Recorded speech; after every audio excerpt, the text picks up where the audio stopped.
오늘의 성탄절을 맞이해서 최고의 성탄절이 되게 하라는 제목으로 말씀을 드리도록 하겠습니다. 여러분 한번 여쭙겠습니다. 여러분 성탄절이 즐겁습니까? 성탄절이 행복합니까? 성탄절 예배드리는 것이 여러분 인생에 얼마나 즐겁고 행복하신가요?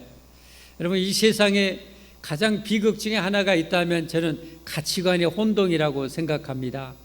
무엇이 소중한지, 무엇이 귀중한지를 잘 몰라요. 뒤죽박죽, 엉망진창이 됐어요.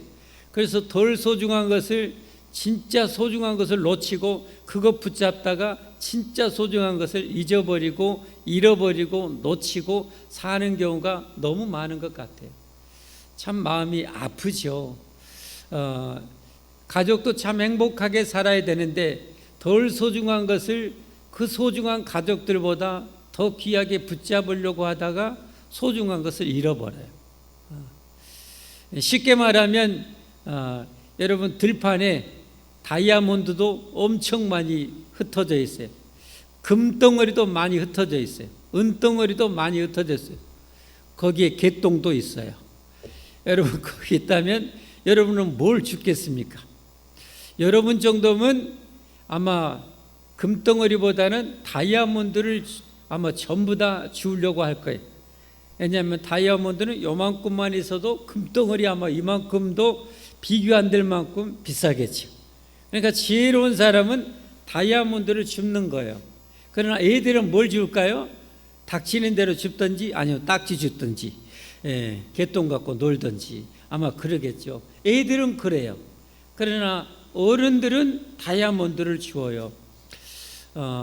인생을 사는 것도 진짜 어른이 돼야 돼요. 한마디로 진짜 지혜로워야 돼요. 진짜 지혜롭지를 못하면 행복해야 할 인생을 많이 행복을 빼앗기며 살아요. 이 스테반 집사님은 자기의 대적들이 자기를 그렇게 핍박하는데도 얼굴이 천사와 같았대요. 하나님의 은혜가 넘치니까 한마디로 얼굴이 천사와 같았다는 것은 마음의 천국이 이루어졌다는 거죠. 마음의 천국이 이루어졌다는 거죠. 신앙이 좋다면 신앙이 좋을수록 마음이 천국이 이루어지겠죠. 얼굴이 평화롭겠죠. 얼굴이 은혜가 넘치겠죠. 그렇지 못하다는 것은 내가 지금 신앙생활을 잘못하고 있고 마귀한테 진통 얻어 터져 있거나 마귀한테 완전히 속아서 정말 힘들게 정말 고통스럽게 정말 비극적으로 숨만 깔딱깔딱 쉬면서 살게 되겠죠.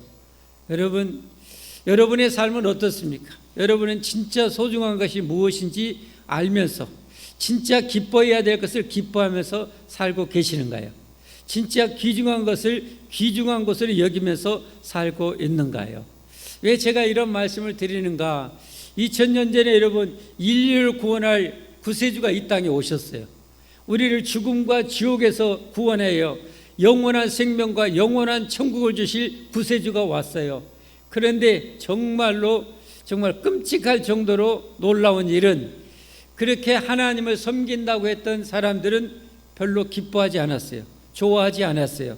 환영하지 않았어요. 대부분이 그랬어요.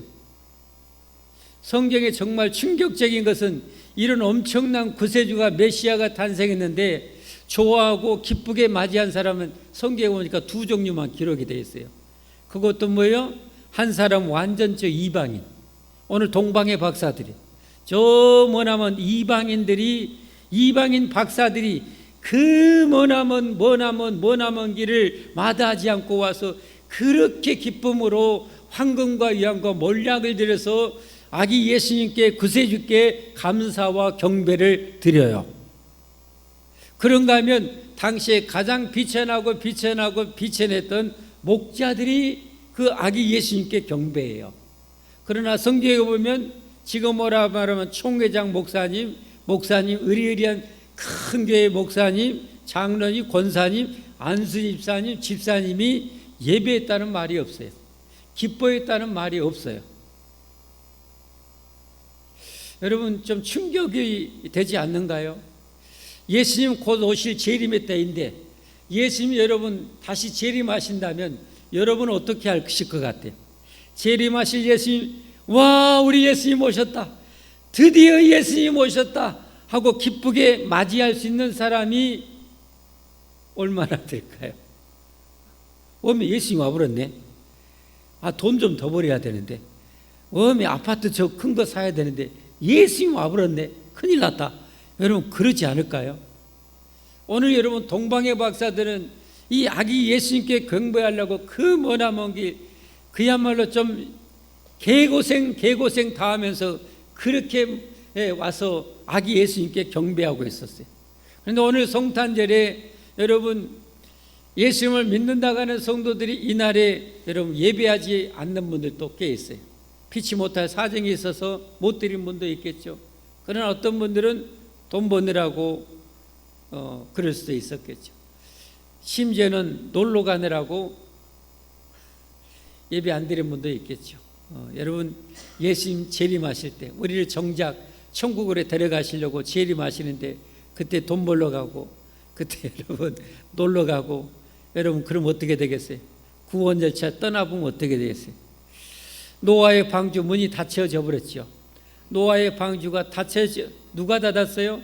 하나님이 닫아버렸어요. 성경에 보니까 하나님이 노아의 방주의 문을 닫아버렸어요. 누구도 열 수가 없어요. 거기 못 들어간 사람은 다 죽었어요. 여러분, 오늘 귀한 성탄절입니다. 귀한 성탄절입니다. 이 동방의 박사들 보면 정말 우리에게 엄청난 도전을 줍니다. 이렇게 기쁨으로 최고의 예물을 드리면서 그 머나먼 길 마다하지 않고 와서 그렇게 경배했던 이 동방의 박사들, 그들은 왜 이렇게 와서 경배했을까? 왜 이렇게 그 고생을 다하면서 그 엄청난 고생을 마다하지 않고 와서 경배했을까? 그리고 사람들이 그렇게 좋아하는 최고의 예물, 황금과 유황과 몰약을 아낌없이 드리면서 그렇게 경배를 했을까? 도대체 왜 그랬을까요? 어떻게 그랬을까요? 우리는 그럴 수가 없는가? 우리는 그럴 수가 없는가? 여기 있는 동방의 박사들, 동방에 있는 박사들이라고 해서 어디 있는지 정확히는 알 수는 없어요. 그러나 성경을 보면 우리가 추측은 어느 정도 가능합니다. 이 동방의 박사들은 1차적으로 가깝게 생각하면 메소포타미아 지역, 이라크, 지금의 이라크 지역에 있는 곳이겠죠. 왜냐하면 이 이스라엘 백성들이 하나님께 범죄해서 그렇게 선지자들이 경고하고 회개하고 돌아오는데 우상 숭배하고 온갖 죄악을 저질러서 결국은 바벨론이라는 나라에 완전히 박살나게 만들죠. 멸망을 시켜요. 물론 그 전에 저 북쪽 이스라엘은 아시리아라는 나라의 멸망을 시켜요. 주전 722년에, 그리고 586년에 주전에 이 바벨론에서 멸망을 당해요. 그러나 멸망을 당했지만 그 남은 자, 구약 성경에 정말 중요한 사람이 남은 자예요. 남은 자. 그런 시대에도 신앙을 꿋꿋이 지키는 자, 그런 시대에도 회개하고 하나님 앞에 바로 서면서 살려고 몸부림하는 남은 자들이 있었어요. 그 남은 자들이 포로로 끌려가잖아요. 바벨론의 포로로 끌려갈 때 누가 끌려가요? 다니엘, 사드락, 메삭, 아벳느고, 이런 신앙에 걸출한 인물들이 가게 되잖아요. 하나님은 인류의 구원을 위해서 그들을 축복하시죠. 그래서 여러분, 이 다니엘 같은 경우는 바벨론이라는 그 의리한 제국에 모여 2인자가 되게 하잖아요. 2인자가. 여러분, 이처럼 신앙이 대단한 그 영향력이 성경을 보면 다니엘서에 얼마나 막강하게 퍼져나가는가요? 그러면 아마 상당히 많은 사람들이 하나님에 대해서 관심을 갖고 아마 전도가 되었을 것 같아요. 그런 이들이 있었단 말이죠.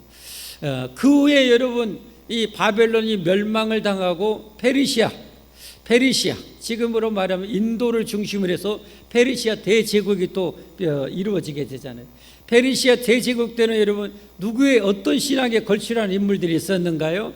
에스더서를 보면 잘 알죠. 에스더 왕비가 그 페르시아의 왕비가 되잖아요. 왕비. 그리고 그 에스더 왕비의 삼촌 모르드게가 또 여러분 어떻게 돼요? 2인자가 됩니다. 2인자가 돼요. 그때 성경에 보면 어때요? 많은 사람들이 여러분 유대인으로 귀화를 하잖아요. 많은 성경에 보면 귀화를 해요. 신앙에 그렇게 영향을 미쳤던 거예요. 그런 이들의 신앙이 계속 물려왔던 거죠. 그런 이들이 메시아 신앙을 가지고 있었던 이들 중에 오늘 동방의 박사들도, 이 점성술사들도 아마 그런 신앙을 전수받았던 것 같아요. 메시아를 기다리는 거죠. 여러분, 생각이 조금이라도 있는 사람은요, 여러분, 죽음에 대해서 관심을 갖게 돼 있어요. 미련한 바보 멍청이 아니라면 죽음을 생각하게 돼 있어요. 그리고 죽음을 좀 어떻게든지 죽음을 이겨보려고 발버둥치게 되어 있어요. 근데 하물며 여러분, 그 유대인들을 통해서 유대인의 하나님, 여호와 하나님이 어떤 하나님이라는 것을 그들은 들었잖아요. 여러분, 과거에 애굽을 작살내불고 그 민족을 수백만 명을 구원해내고 광야 40년 동안 광야에서 먹이고 입히시고 보호하시고 홍해바다를 갈라버리신 이 하나님에 대해서 들었잖아요. 이런 하나님이 죽음을 이기실, 죽음에서 구원하실 메시아에 대해서 그들이 전해 들었단 말이에요. 그러니까 이들에게 있어서는 세상에 어찌 보면 금은보화가 아니라 부귀영화가 아니라 메시아를 그렇게 갈망했던 거죠. 추측할 수 있잖아요. 그런데 이들이 이렇게 별을 연구해요. 여러분, 별을 연구하는데 밤하늘의 별이 지금은 많이 안 보여요. 그러나 제가 책에 언젠가 보니까 밤하늘의 별, 정말로 오염되지 않는 밤하늘의 별을 보면은 약 6천여 개의 별이 보인다고 합니다. 물론 눈 좋은 사람은 더 많이 볼 수 있겠고, 저 몽골인같이 시력이 6.0만 되면은 더 많이 볼 수 있겠죠. 그렇게 많은 별을 봐요. 그럼 어떻게 해요? 저 북극성을 중심으로 축을 향해서 지구가 돌아요. 그럼 밤에 보이는 별자리하고 아침에 새벽 예배에 나오려고 보는 별자리가 달라요. 왜냐하면 지구는 돌고 있기 때문에. 달라요. 이 별자리가 그러면 늘 보게 되면 딱 고정이 돼 있잖아요. 고정이 돼 있어요. 우리 주일학교 때 물어봤더니 별자리가 여러 가지 나오더라고요. 여러분, 어떤 별자리가 생각나세요? 학교 다닐 때 배웠던 별자리 뭐 있어요? 북두칠성. 또요? 그거 있어요. 많이 있어요. 하여튼 그거 딱 있잖아요. 뭐 오리온 같은 과자 이름, 오리온 같은 카시오페아 있고, 뭐 하여튼 정갈자리도 있고, 하여튼 그 큰곰자리, 뭐 이런 별자리가 막 수없이 있잖아요. 딱 고정돼 있으니까 사계절 보면은 딱 하늘에 뚜렷하게 또 강력하게 어떤 모양을 하고 있는 별자리가 있잖아요. 그걸 보면서 지금은 연구를 하는 사람들이란 말이에요. 근데 갑자기 오늘날 보니까 뜬금없이 어떤 별이 강력하게 쫙 이렇게 빛났던 것 같아요. 제가 그때 잠깐 안 봤는데 하여튼 강력하게 빛났던 것 같아요. 뭔가 그들은 그걸 보니까 뭔가 계시가 있는 것 같아. 뭔가 어떤 뜻이 있는 것 같아. 근데 저 별이 움직여. 저 서쪽을 향해서 서쪽을 지시하는 것 같고 서쪽으로 가는 것 같아. 근데 이게 한 사람만 봤으면 착각할 수 있어. 두 사람 봐도 착각할 수 있어. 오늘 성경에 보니까 성경에는 안 나있지만 우리가 전성에 의하면 3명의 박사들이 그걸 봐요. 이건 빼도 박도 못하는, 똑같이 볼 수 있는, 누구나 점성술사들은 다 볼 수 있게 그렇게 별이 떴다는 거죠. 그리고 그들이 여러분 뭐냐면 거의 여러분 1000여 킬로 전후되는 길을 옛날에 여러분 2000년 전에 가야 돼요. 얼마나 힘들었을까요? 우리나라 조선시대 한번 생각해 봐요. 한양 한번 간다고 생각해 보세요. 지금처럼 신발이 좋아요? 도로가 좋아요? 집신 신고 여러분 비포장길을 여러분 간다고 생각해 봐요. 그것도 하루 이틀이 아니지 한 열흘만 가면은 발에 물집이 생기고 아마 가관이 아닐 것 같아. 그런데 여러분 그 낮에는 어떻게 보면 떼약볕에 광야의 길을 가야 되고 밤이 되면 추위 얼마나 추워요. 이 길을 여러분 마다하지 않고 간 거예요. 왜 그렇게 갔을까요, 여러분? 오늘 보니까 예물을 황금과 유황과 몰약, 당시 왕에게나 드릴 수 있는 최고의 그런 예물을 아기 예수님께 드려요. 그걸 드렸다는 것은 이 사람들이 상당히 재력가였다는 것을 추측할 수가 있는 거죠. 그러면 어떻게 해요? 그 개고생 안 해도 돼요. 속된 말로 그냥 편하게 집에 있으면 돼요. 그런데 여러분 그 어마어마한 고생을 수개월에 걸쳐서 아마 왔다 갔다 하려면 거의 반년을 걸릴 수도 있어요. 그것도 목숨에 위태할 수도 있어요. 과거에는 어때요? 뭐 강도들이 이런 데를 어떻게 해요? 떼강도들도 어디에 있다가 지나가는 이 상인들이나 여러분 습격해서 죽이고 빼앗고 하는 시대 아닙니까? 목숨의 위험을 무릅쓰고 그 고생을 무릅쓰고 최고의 예물을 가지고 그 고생을 했다는 것은 자기 인생을 걸 만한 것을 발견했다는 거예요. 사랑하는 성도 여러분, 저와 여러분도 내 인생을 1000개, 10,000개라도 걸 수 있도록 예수님을 발견했으면 좋겠습니다. 그렇게 발견하기를 주님의 이름으로 축복합니다. 그렇게 발견하기를 축복합니다. 그렇게 발견해서 우리도 여러분 이 명절에, 이 성탄절에 눈 좀 왔다고, 날씨 좀 춥다고 여러분 집안에 방구석에 있으면 되겠습니까? 여러분은 안 그랬잖아요. 대단. 지금보다 20도, 30도, 영하 50도 될지라도 여러분 거뜬히 이겨내고 나를 구원하려고 이 땅까지 오신 우리 하나님, 하나님의 아들을 기쁨으로 예배할 수 있는 그런 영성이 있기를 주님으로 축복합니다. 여러분, 그런 영성이 있기를 주님으로 축복합니다. 이게 진정한 여러분 가치관이 제대로 정립되어 있는 거예요. 아까 말씀드린 것처럼 세상이 이처럼 엉망진창이 된 것은 가치관의 혼동 때문에 그래요. 가치관의 혼동 때문에 여러분이 진짜 소중한 것을 소중하고 여기면서 살 수 있는 그런 지혜가 있기를 바랍니다. 이 땅에 여러분 생명보다 소중한 것 없어요. 그러나 이 생명을 주신 분도 하나님이시고 이 생명을 더구나 영원히 주실 수 있는 분도 예수님 하나님밖에 없어요. 그렇다면 우리가 진정으로 내 인생을 걸어야 할 분은 예수 그리스도임을 확신하시기를 바랍니다. 확신하시기를 바랍니다. 여러분, 이 하나님께 예배하는 것이 내 인생에 얼마나 축복인지를 알고 예배를 귀중히 여길 수 있기를 바랍니다. 여러분, 드라마는 아무리 많이 봐도 여러분의 인생에 1도 도움이 안 돼요. 여러분은 위험에서 지켜줄 수가 없어요. 왜 우리가 그런 데 많이 속으면서 살아야 됩니까? 볼 수는 있어요. 볼 수는 있지만 성경보다 귀히 여겨서는 안 되고 예배보다 높이 여겨서도 안 되는 거예요. 여러분, 하나님에서 봉사보다도 소중히 여겨서는 안 되는 거예요. 그게 지혜 아닌가요? 여러분, 그 사람이 지혜로운 사람 아닌가요? 여러분, 우리는 똥인지 오줌인지는 좀 카레인지는 구별하면서 살아야 되지 않겠어요? 우리 정말 현명하게 살기를 바라요. 할렐루야, 할렐루야.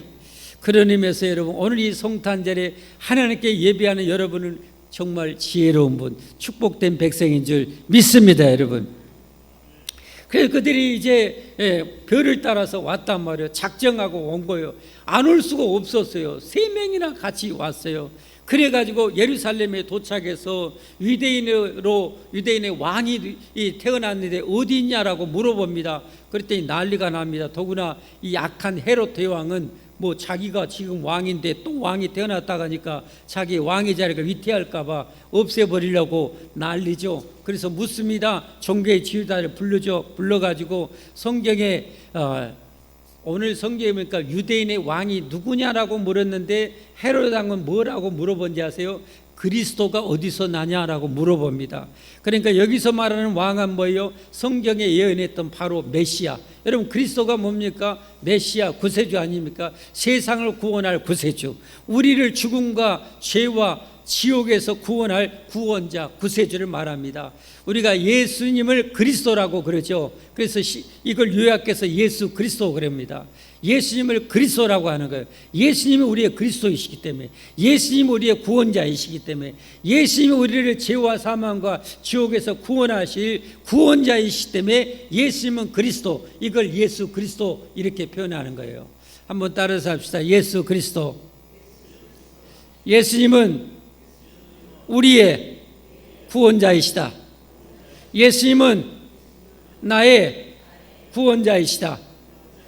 이게 바로 신앙의 고백입니다. 이걸 진정으로 믿는 자를 주님은 다 구원해 주셔요. 우리가 돈으로 구원받고 천국 가는 것도 아니고 노력으로 구원받아 천국 가는 것이, 우리는 이미 죄로 다 망가질 대로 망가졌어요. 가능성이 1도 없어요. 그래서 우리에게는 구원자가 필요한 거예요. 그래서 전능하신 하나님께서 우리의 구원자를 자기 하나뿐의 아들 예수님을 이 땅에 보내주신 거예요. 할렐루야. 이분이 바로 예수 그리스도임을 믿으시기를 바랍니다. 여러분, 그래서 그리스도가 성경에 하나님이 아담 이후로 죄로 죽어 지옥 갈 수밖에 없는 인류를 구원할 메시아를 약속했는데 그 메시아 구원자가 성경에 어디서 나온다고 써있냐라고 물어보지 않습니까? 그랬더니 다시 한번 성경 보여주세요. 왕이 모든 대제사장과 백성의 서기관들을 모아 지금 오라는 최고급 목사 신학자들 다 모아놓고 물어보는 거예요. 그리스도가 구원자가 구세주가 어디서 나겠느냐 물었습니다. 그랬더니 어떻게 해요? 베들레헴에서 난대요. 베들레헴. 어디에서요? 베들레헴. 어디서요? 베들레헴. 그래서 베들레헴에서 예수님이 태어나게 되었다고 얘기합니다. 그랬더니 이 헤롯 대왕이 그 동방의 박사들을 불러서 알아보니까 베들레헴에서 난다고요. 그러니까 거기 가서 찾아서 경배하고 나한테도 알려달라고, 나도 경배하고 싶다고 죽여보려고 그러는 거죠. 그래서 이제 동방의 박사들이 가게 됩니다. 가는데 문득 자기들이 인도했던 별이 앞에 나타납니다. 10절부터 한번 보겠습니다. 10절부터 그들이 19절부터 볼까요? 박사들이 왕의 말을 듣고 갈새 동방에서 보던 그 별이 문득 앞서 인도하여 가다가 악이 있는 곳 위에 머물러 서 있는지라. 별이 움직여요. 별이 움직인 것이 아니라 하나님이 만드신 별, 수많은 별들 중에 하나를 움직인 거죠. 하나님이 별을 움직이는 거죠. 여러분, 이 세상의 별이 그냥 저절로 도는 것 아니라는 것 잘 아시죠? 여러분, 하나님이 지금 움직이고 계시는 거예요. 여러분, 종말이 되면 이게 스톱시키는 거예요. 우주가 붕괴되는 거예요. 여러분, 하나님이 움직이고 있어요. 여러분, 이게 뭔 재주로, 무슨 의미에서, 무슨 에너지로 스스로 여러분 별이 돕니까? 절대 돌 수가 없어요. 우리 지구만 해도 여러분 스스로 돌고 있잖아요. 이걸 자전이라고 그러죠. 지구가 여러분 자전한데 자전 속도가 어느 정도인지 아세요? 지구가 가장 큰 이 원둘레, 가장 넓은 원둘레로 약 4만 킬로 됩니다. 4만 킬로. 그 가장 넓은 이 크기의 이 적도가 4만 킬로인데 이게 여러분 24시간에 한 바퀴를 돌아요. 이걸 시속으로 말하면 시속 1시간에 1670km를 도는 거예요. 여러분. 1시간에 1670km. 우리 자동차로 빨리 뭐라도 시속 200. 그런데 그것보다도 뭐요? 8배 이상 빠르게 여러분 지구가 자전을 해요. 여러분.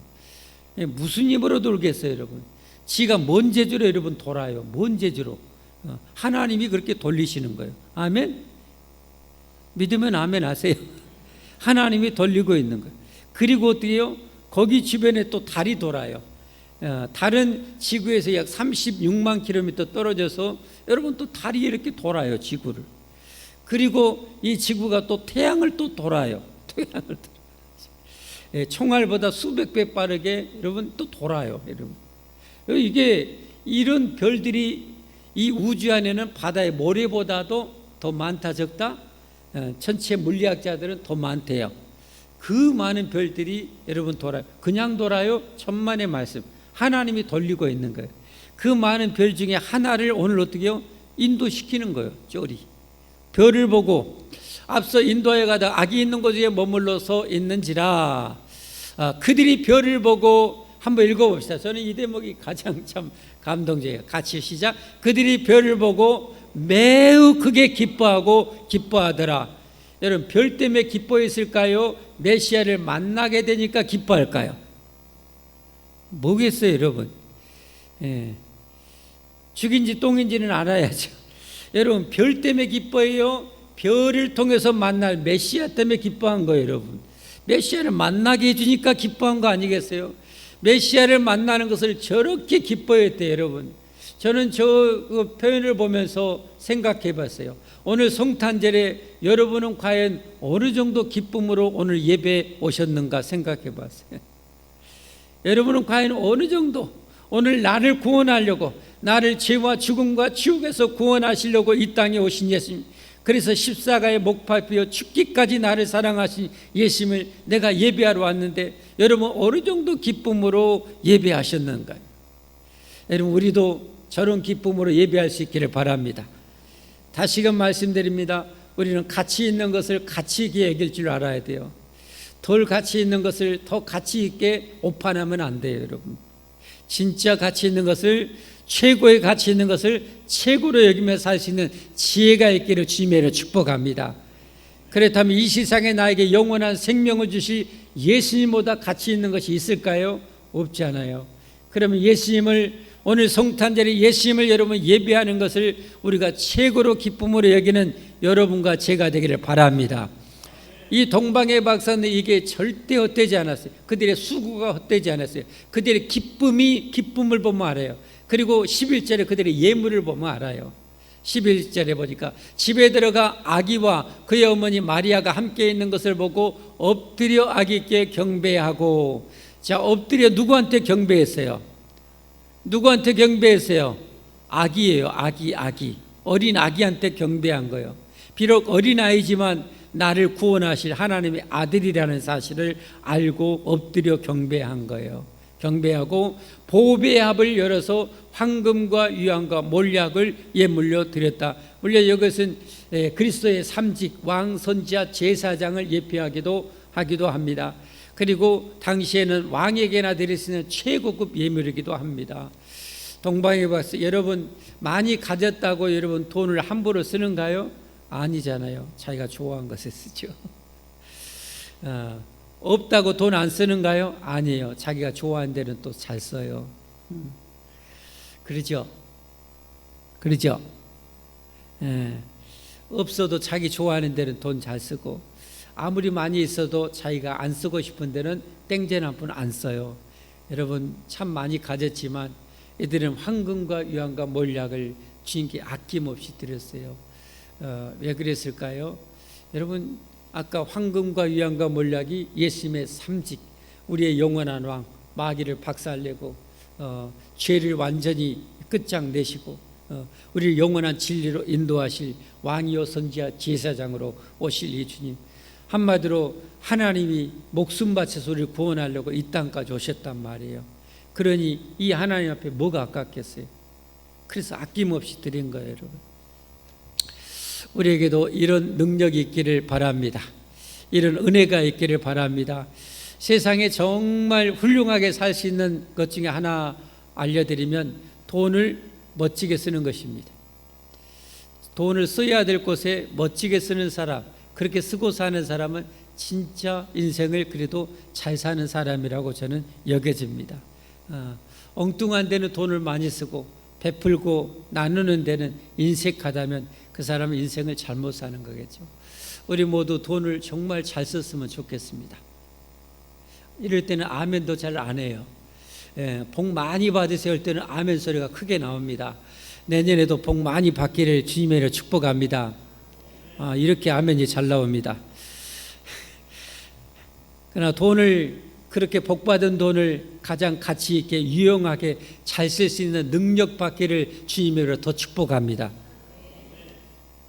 이게 올바른 가치관 아닌가요, 여러분? 우리 참 현명하게 살아야 돼요.